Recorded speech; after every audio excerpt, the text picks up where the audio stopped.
All right. Hello, hello. I am so sorry. But I have to say, oh my gosh. I am excited to be live. It's one of those things where you get tired. But then I'm like, people will message me and say, "Raven, are you going live?" And I have to say, "Okay, I'm going live." I have just finished a request for mediation, and so it just fries my brain, literally, because I don't just fill out that stupid mediation form from the state. It's of course filled out, but then on top of that, I just sent the parents a 9-page document on everything in regards to the mediation request. Um, and yeah, it's exhausting. All right, so today we're just going to hop into it. If you are new, catching me live, I know I'm not going live on the group and page today. I'm just doing it right here, and everybody can catch me here in my bed, okay? In my pajamas too.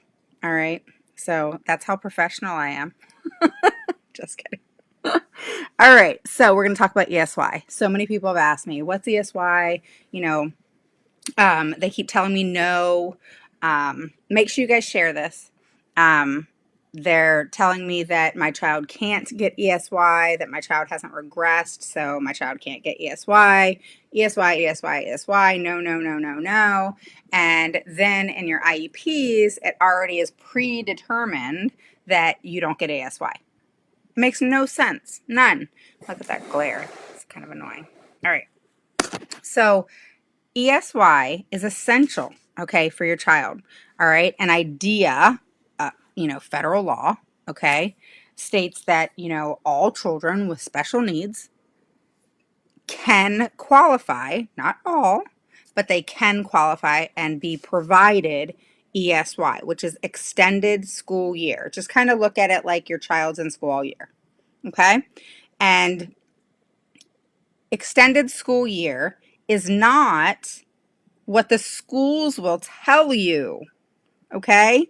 So hear me here. This is really important, okay?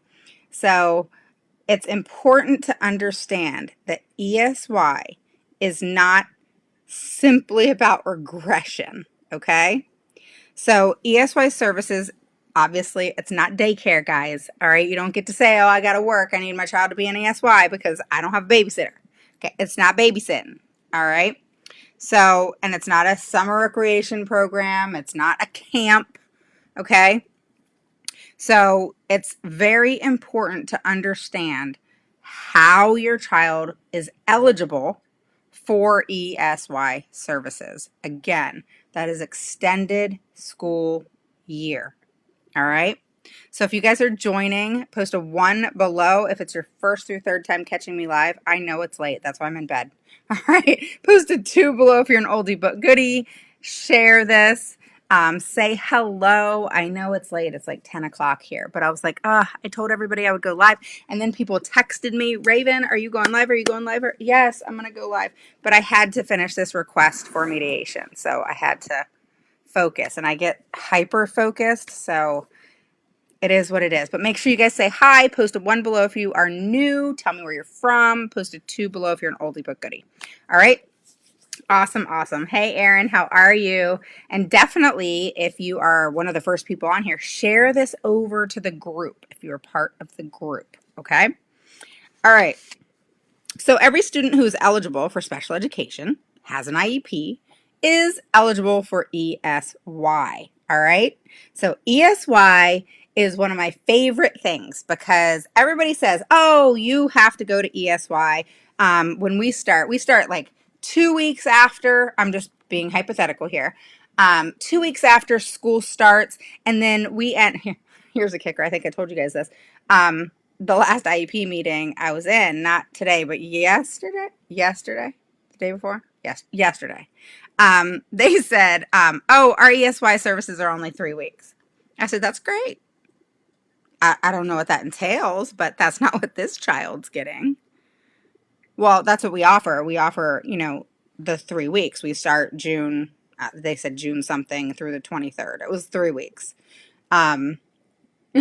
And again, I said, well, that's great, but that's not what this student is getting, because ESY isn't built around whatever it is that you guys put in your schedule. ESY is built around the child and the child's needs, their individual needs to be exact.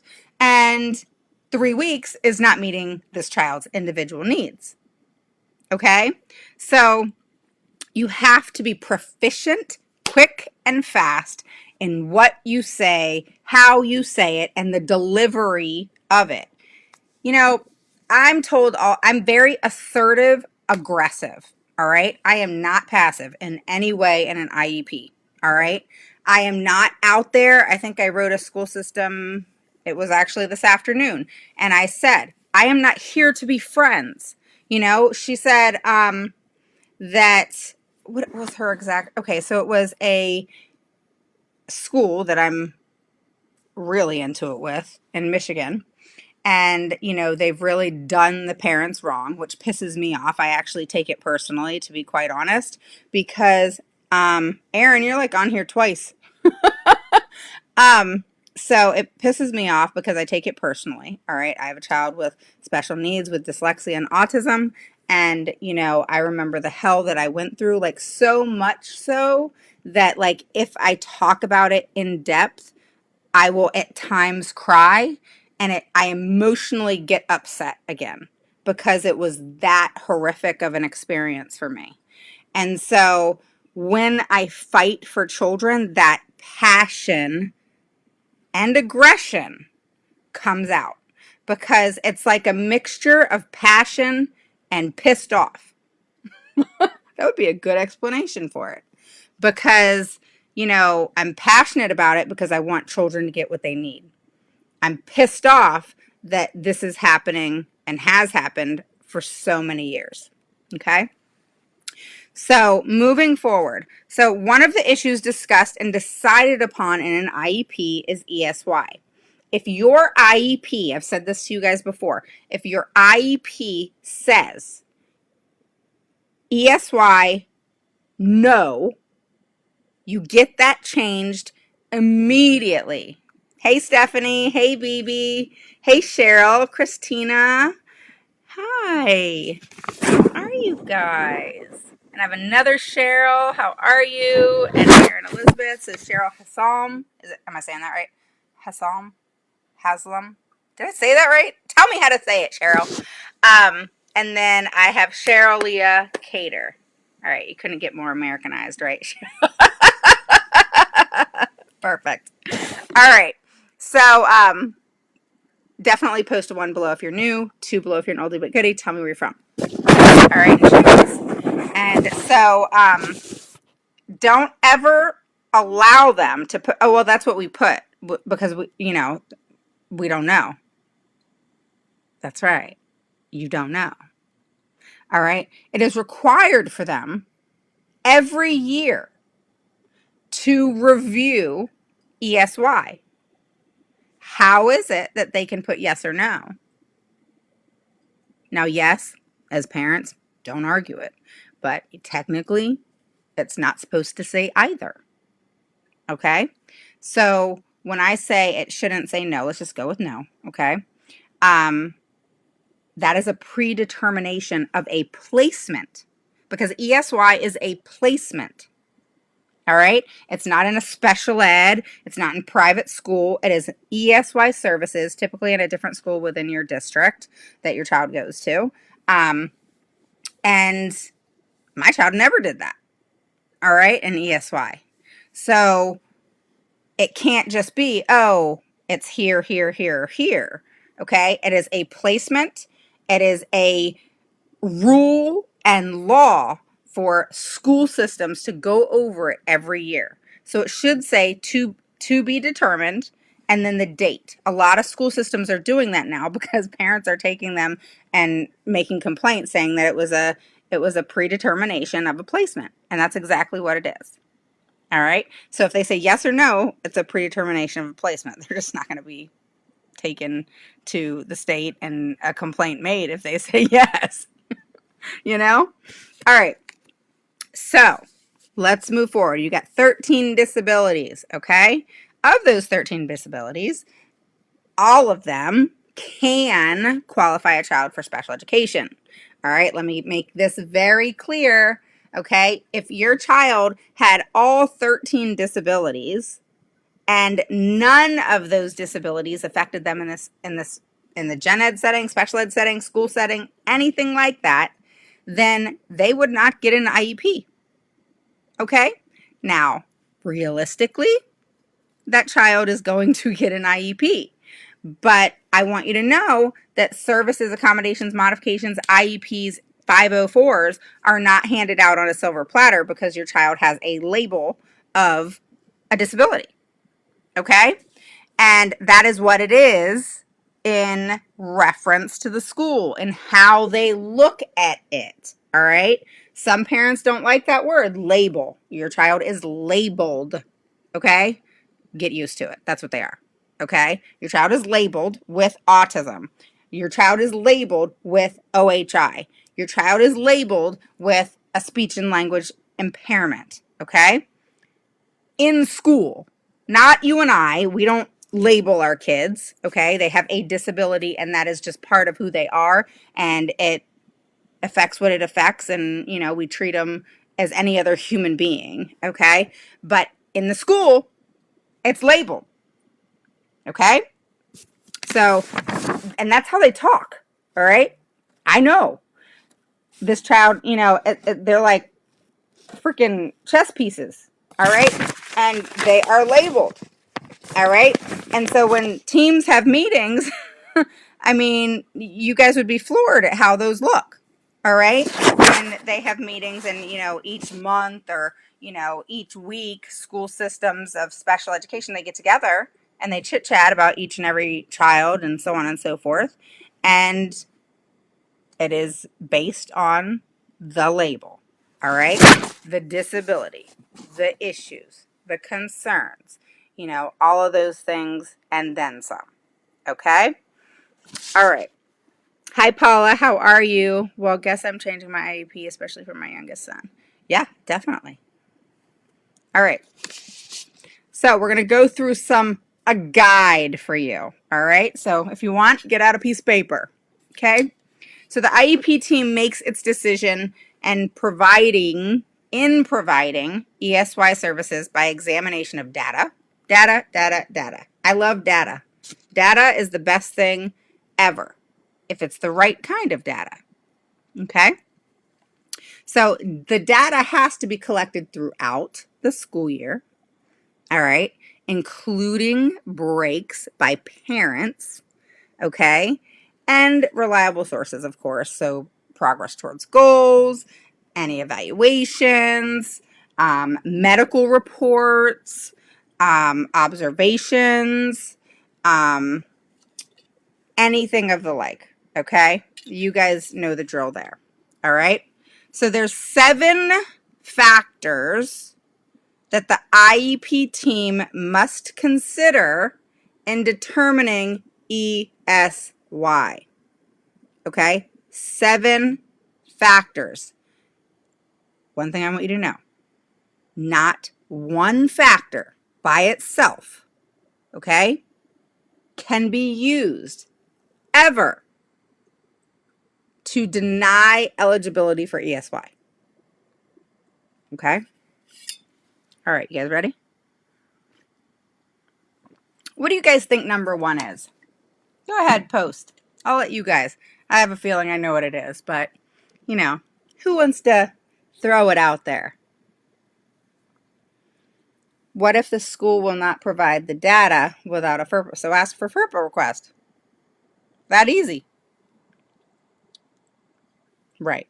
Regression. Regression is the number 1 that people think. Regression. Oh, Aaron. Okay, they're not giving you the damn FERPA request. Well, then you call FERPA. If you want, I'll give you Bernie's number right now. Hold on.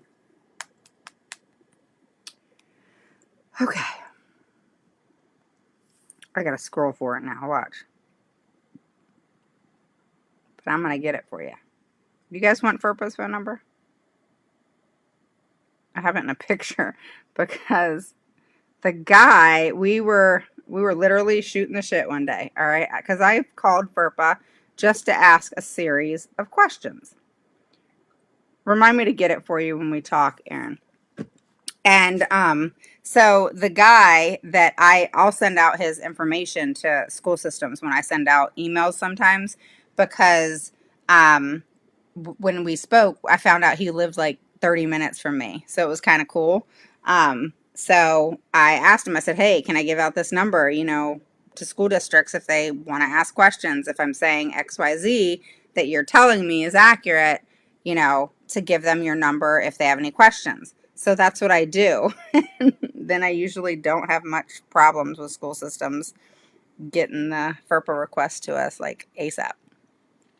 All right, so progress towards goals, data, data, data, and more data, all right, is what things are based on, okay?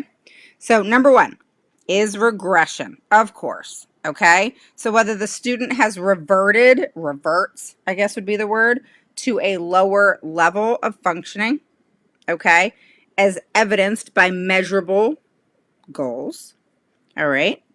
And also regression includes a decrease in skill or behaviors that occur as a result of interruption in educational programming. So it does not have to be simply goals, that sort of thing. All right. A lot of people think it's goals and, oh, they're getting straight A's, blah, blah, blah. Okay. It's not. I'm so over hearing school systems. Oh, they haven't regressed. They haven't withdrawn. They haven't done anything this year. They're fine. They're good. Behavior is a huge culprit. Behavior can affect education probably in one of the most voluminous ways, because typically it's not something that is easily controlled. It typically needs a controller. And what I mean by that is a real good, solid BIP put in place with a de-escalation plan and a freaking BCBA who knows what the hell they are doing. It drives me nuts.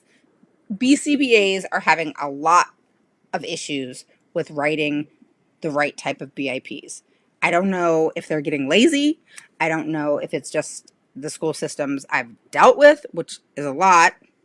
And I mean, forget about a psychologist doing a BIP. And then the tip of the iceberg is when they're allowing teachers to do BIPs. Are you out of your ever loving freaking mind? I mean, it blows my mind. Teachers do not specialize in behavior. They are the least qualified, including myself. Well, no, not myself, because I went to extensive training. I did 99.6% of school to become a BCBA. But anyway, University of West Florida is where I went. So bottom line, okay, behavior actually is a big one. Okay. But gosh, I just recently created a BIP template for schools and they're using them because their people don't know how to write an appropriate BIP. So they kind of have the norm of, okay, we have to put a hypothesis in here. Okay, cool. We got a hypothesis.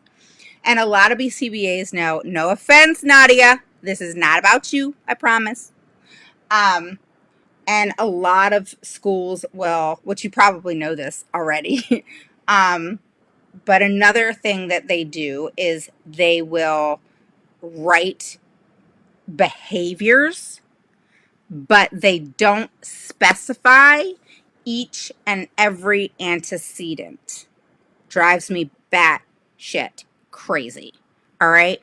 Because that antecedent is huge. I know it was for my daughter.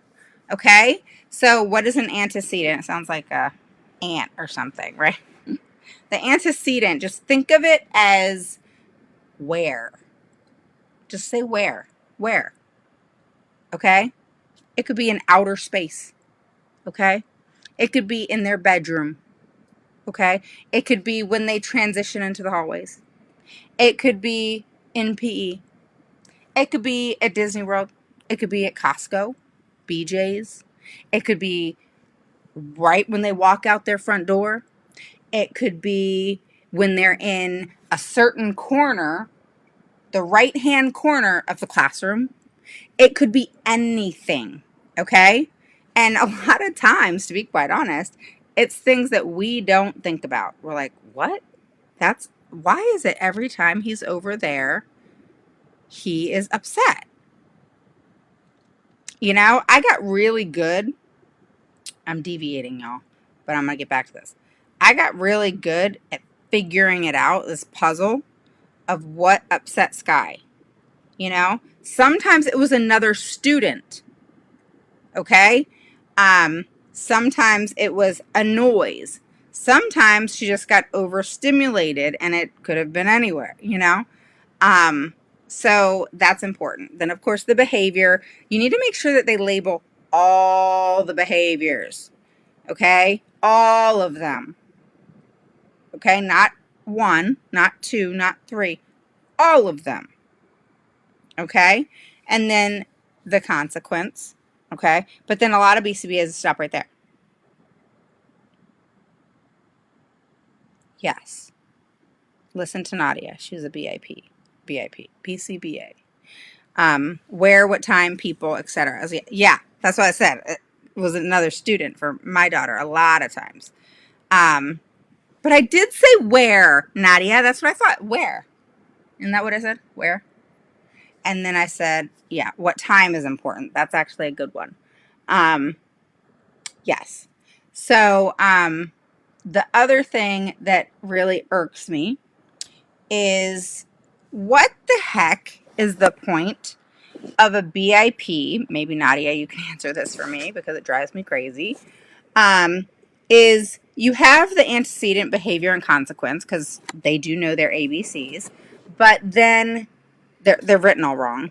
Okay, and I hate seeing a BIP written always in like a paper format, you know. But anyway, long story short, the point of a BIP, in my opinion, pretty factual, is teaching that child a replacement behavior.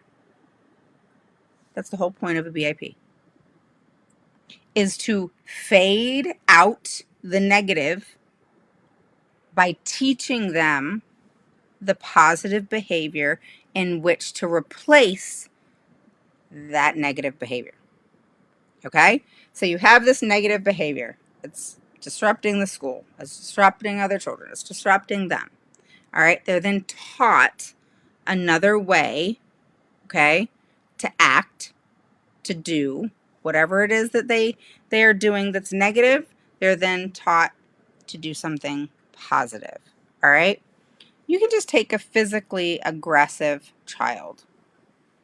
All right. Well, we don't want them punching themselves. We don't want them punching anybody else. And we don't want them punching desks and other things and hurting themselves. So if they're provided as an accommodation, a pillow, all right, and instead of punching themselves or punching other people or punching, you know, the desks or the wall or banging their head against the wall, they are given a pillow and they can punch the pillow. I mean, shoot, put an Angry Bird on the pillow. I don't care. Give them something that they can do because it's okay to punch a pillow. It's okay to be mad. It's okay to be frustrated. It's okay to take that out and get that aggression out. They need to get that aggression out. But you don't want them getting that aggression out on other people, on themselves, on items that can hurt them, that sort of thing. Okay? All right, now that I'm done with my little rant, recoupment is number 2 of the 7. Hey, Cindy, how are you? All right. Whether the kids has the capacity to recover the skills or behavior, okay? And the level demonstrated prior to interruption, okay? So recoupment. So whether the child has the capacity to recover the skills or behavior.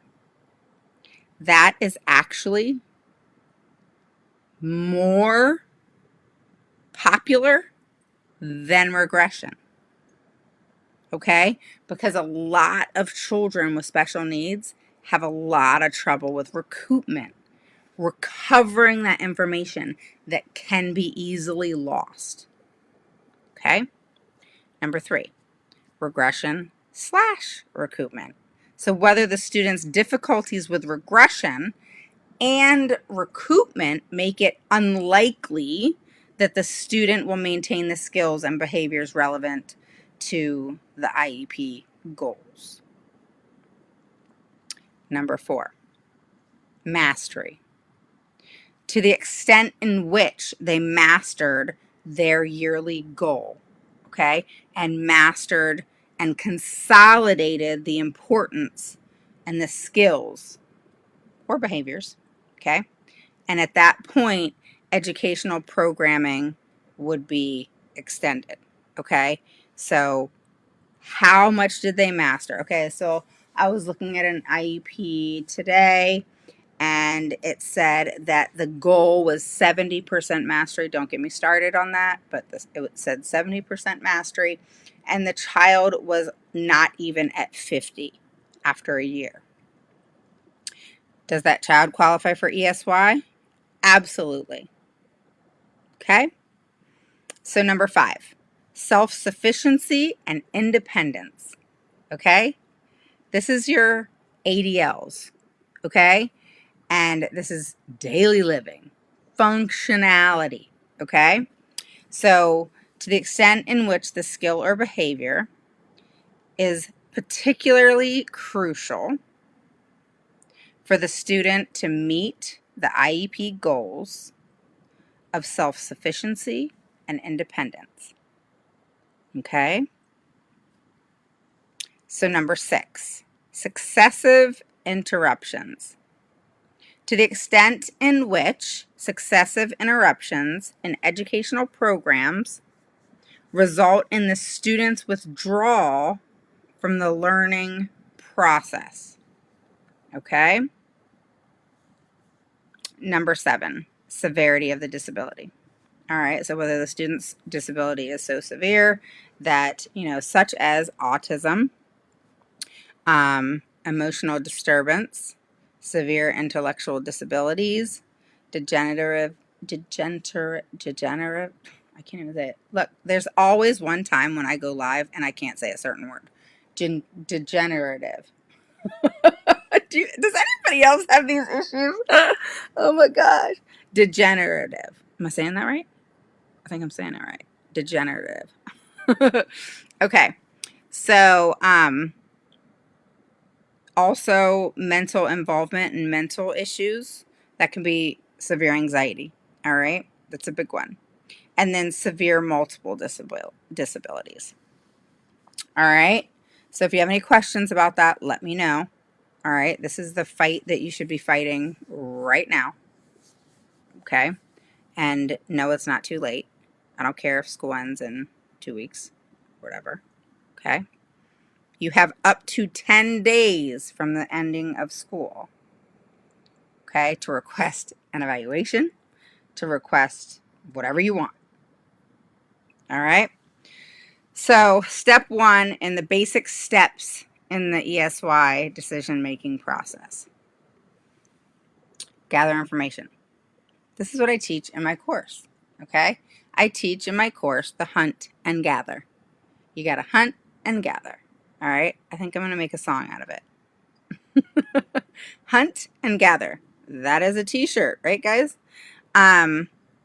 So progress towards goals, all of that fun stuff.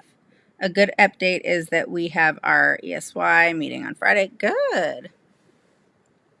Step 2, make the determination regarding ESY eligibility at the IEP team meeting, reviewing 7 factors explained previously. Step 3 is document the ESY determination on the IEP. And step 4 is issue the PWN, notice of action. And that's the proposed to add ESY, proposed to delete the provisions of ESY, refusing to initiate the provisions of ESY, or proposing and refusing ESY. All right. So if they refuse to give you ESY, you obviously have, dispute resolution. You can go to mediation. And, granted, that takes time. A lot of people look at it like, is it really worth it? Because summer's only so long. But it is. It's worth fighting for. All right? Because that's what they want. They want you to give up. They want you to be, that person that they can just bully you around or say what they want to say, and scare you off. And then, they win. And okay, let me explain that because I don't like that word. So anything in life, really, but I'm not here to teach you about life. I'm here to teach you about IEPs. Is not about winning. All right? Believe me. Being selfish or not making the right decisions come with consequences. And those consequences affect people. And that's not worth it. Okay? So when I say you want to fight for your child and win, that is for the benefit of. All right? It's not about the end all be all of I won. Does that make sense? So it's not a like you win and it's a ha ha ha ha, forget you. That's not what I'm saying. Okay? That's not a good attitude to have. All right? Because even though I'm assertive aggressive, that doesn't mean I don't disregard people. All right? I don't really like them. And I typically don't have a whole lot of respect for people who do not want to give children what's needed and appropriate. But at the end of the day, I'm not in a race and I'm not winning anything. What I'm getting is, and I use that word winning, but you are winning your child what they need, okay? And you should. But just don't look at it in that negative context of I won, you lost. Do you know what I mean? But the importance of winning, if you kind of got my drift there, is the fact that they're not going to look at you as that parent that they can push over. And I know some parents are like, it's just not worth it. It's too stressful. I can't handle it, etc. I get it. I've heard it. I've heard you guys say that, but I can tell you for me, the hell I was put through where I am now today, I could not be happier. But I fought hard. And it was a lot of years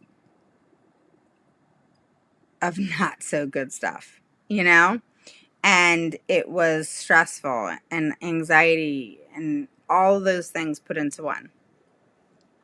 So know that that's there on the plate. But at the same time,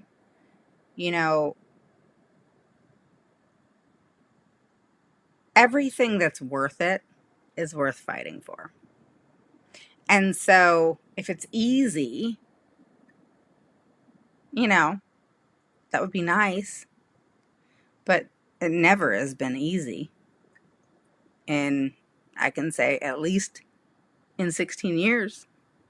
So, and it's more than that. So that's important to remember. All right, so let's talk about delivery models of ESY. All right. So it is like there is a handbook Mm. Yeah, I like Wright's Law, and Pete Wright lives an hour from me, but, and I've said this to him too. I'm like, sometimes it's redundant because right now he's not like keeping up with everything, so things are super old. But like one of his latest law books is like 2018. You know what I mean? So that's like his latest book, 2018. So, not that that was forever ago, but things change all the time. So I love Wright's Law, but I can tell you that's not my number one place to gather information. But it's a start. um, all right. So can you get services in ESY? Yeah, I'm drinking chamomile tea. It's so good. I'm a tea drinker. I love tea. All right. So you can do, just like accommodations, you can do whatever you freaking want for ESY. All right. The schools will fight you. All right. I can actually say that's one fight I didn't have. Thank God, but I had to fight for a lot of other things. Excuse me. Okay. See, I'm getting tired. It's 10:30 here. Okay. So my daughter, and I've told you guys this before, she did drama camp where it was for children with special needs, and typical children were there like one-on-one. It was so cool. And so she went like 3 times a week, and then the other days she did her services and did other things, but services and ABA. And it was beautiful because at the end they had this little recital, and it was great. What she learned was socialization, being a part of. So there was children with special needs, and there was children that had no special needs that were there like one-on-one. So they were able to have that model there for them. And so Skylar loved it. And she loved having her little friend. I think her name was Melody, if I remember. It was a couple years ago, several years ago. And gosh, Skylar loved her. So that's one. I'm not going to yawn again. Oh my God. Yeah, I am tired. It took me several hours to write this mediation request. I want to say 7 hours, 6 hours. Because I have to research like everybody's file, like the whole file, and like write in, all of the stuff of why we're going to mediation, and it's detailed, and legal stuff put in there, law stuff. So, yeah, I'm exhausted. All right. So, the other thing Skylar did was therapeutic writing. That was awesome. So, you can look it up. Look up therapeutic writing. It does so many things to serve your children. And then you fight for those things. Okay? It teaches, like, Skylar had trouble with, like, soft, gentle, that sort of thing. Being soft. I called it soft and gentle. Oh my gosh, sorry guys. Oh my God, I gotta get off here. Okay, so it helped her with socialization because she really related to the horse. Believe it or not, horses are really smart. They sense all of that stuff. And horses, have a sense of, like we're going to Texas. Mid-June because my dad and my brother live there. And it's awesome because he has a horse farm, and Skylar gets to ride. She knows how to ride now because she went to therapeutic riding. And then, of course, my dad has a horse farm. So, a ranch. But so it's awesome. It helped her so much in so many areas. And it taught her how to be nice to animals. All right. Because she actually was not nice to animals. She would pull the dog's tail. She would hold a cat upside down at people's houses. Not fun. So all kinds of different things. Direct instruction. If your child's struggling in reading, this is a big one I'm asking for right now, is direct instruction in reading and math.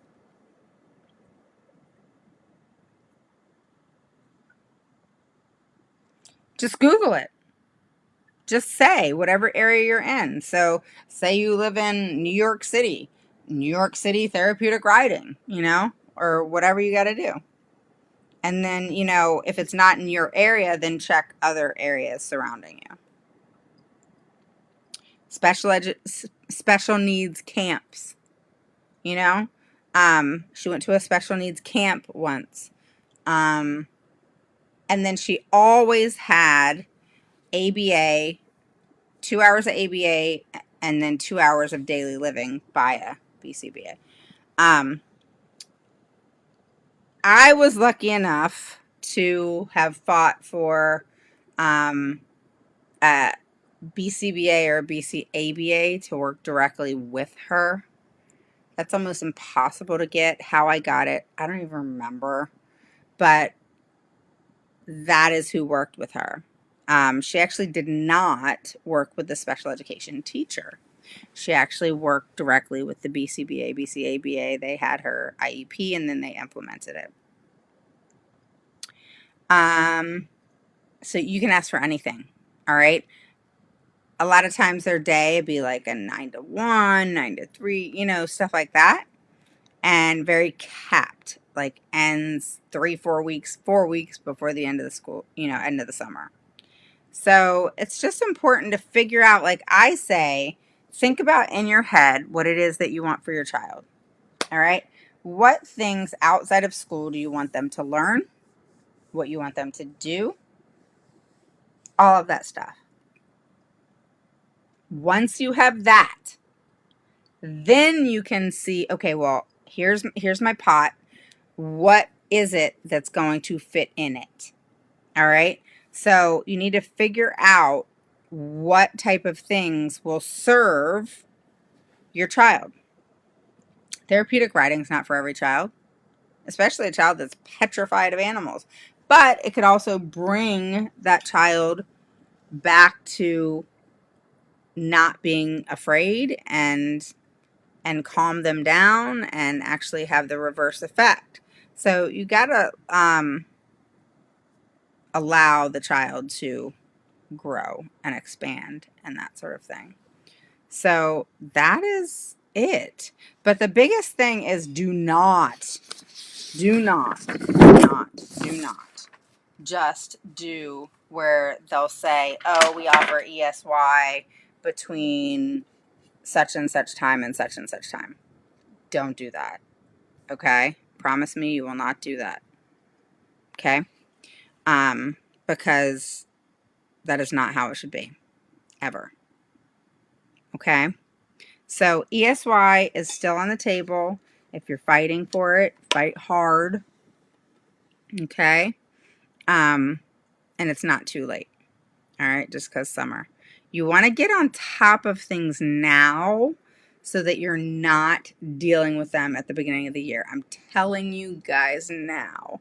Next year is going to be a shit show because everybody's coming back to school. Even if your kids have already been in school, everything's going to change over the summer. They're going to have all these meetings and everything's going to change and then it's going to be a mess. So you have to be prepared for that. You have to be prepared for some meltdowns to happen and you have to be prepared for the worst of the worst as far as that's concerned. And then you have school districts that are wanting to fight compensatory services that your child should be owed if they've missed so much academics, school, whatever. Okay? So I'm going to get off here because I'm absolutely dead to the world. And I will talk to you guys soon. Oh, let me share something with you really quick. Yeah, sure. What's at me tomorrow, Christina? Just sharing this. Yesterday, I finally had my son's triennial, and I asked the psychologist to read the entire evaluation page by page. Good job. Plus my questions. It took 2 hours. Of course, the team wasn't happy and with that, and they ended to schedule a second date to continue the rest of the IEP. Good for you. Good job. Um, that's a great job. That's why I do 3 IEPs, because you're not rushing me, you know? I recently okay, so today I had a win, okay? Went to a mediation with a client. Her child has severe behavior issues, and we were changing placement. And literally the mediation, which is never the case, lasted an hour. It was crazy. Especially with a private placement. So it was easy. It's great. All right. So if you have any questions, post them below. Tomorrow I actually have nothing. So I get to actually get some work done. And I will talk to you guys soon. I will be live tomorrow afternoon, and we will be starting back on reading. But I thought it was important for us to cover ESY. I WhatsApped you. Sound like you've had a bit. Ugh, it's been crazy. Did I respond? I'll have to look. I'll look as I get off here. Okay, guys? I know you guys have WhatsApped me. Maybe Erin can post the WhatsApp, link for you guys again if you need to WhatsApp me. You definitely want to get on top of ESY. You definitely want to get on top of if you're wanting something for next year, for it to start, like literally start, next year, right when school starts. You need to be on it now, okay? And there's certain things that you can ask during the summer. You don't want to wait till August to get an advocate. I don't care if you get me or somebody else, but you don't want to wait till August to get an advocate. Okay? You want to get your advocate in June so that you guys can meet. And I mean, I don't know how everybody else does it, but our first meeting is 4 hours, and so we go over everything, so like I'm very detailed. So other advocates may do things differently. That's fine. And so, if you're going to get an advocate, guys, I'm just giving anybody out there who's thinking of getting an advocate. Here's some tips. Number 1, if they are ARC or work for the state, be very, very careful. They get paid by the same people. School gets paid by the state. ARC gets paid by the state. They blend together. Oh, let's have this happy family. So the advocating isn't typically the way you are wanting things to be advocated for. Okay? Number 2, you get what you pay for. All right? Advocates are not as much as attorneys, but you get what you pay for. Okay? Number 3, make sure that your advocate knows what they're talking about. Okay? Make sure that they're knowledgeable in the area. Make sure that they've maybe been through it themselves or experienced it for themselves. There's a lot of advocates out there that don't even have kids who have special needs and, are just advocating just to advocate. Or you have parents who have children with special needs and they're advocating, but they don't technically know how to advocate. They just want to do it because they're passionate about it, which is wonderful. But, if you're going to get an advocate, you really want someone who's going to fight for you and your child. So just make sure that, you pick somebody that's going to, that is possibly opposite of your personality. And that's how I kind of, get with people, in regards to that, because I want people to go with someone that they're comfortable with. And they can, really help you and expand your knowledge and help you grow and help you understand the process. And that's what's really important. Ding ding on the knowledge. We had 2 before finding a great advocate. That's great. That is great. Awesome. Or if the school, that's right, Kim. Yeah, the other no-no is if the school recommends advocates. That's right.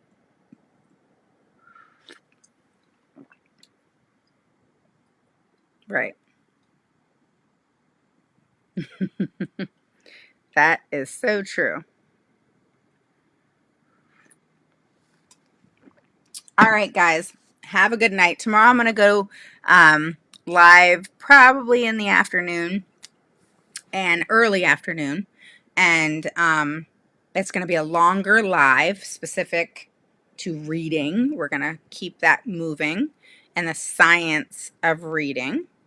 And then we are going to I'm going to pull names from a hat because I did not do that on Friday, and announce the winners for the gift cards for Amazon. Okay? So that is going to be done tomorrow. All right? So I will talk to you guys soon. I'm so sorry. I'm so exhausted. I apologize in advance and now. But you know, I spent up a lot of time last night up late, and then today writing this, request. Kim knows what that's like. So requests for mediation are in depth. So, or at least the ones I do. So, I'm exhausted. So I will talk to you guys later. Have a wonderful evening. And I will talk to you guys soon. Bye-bye.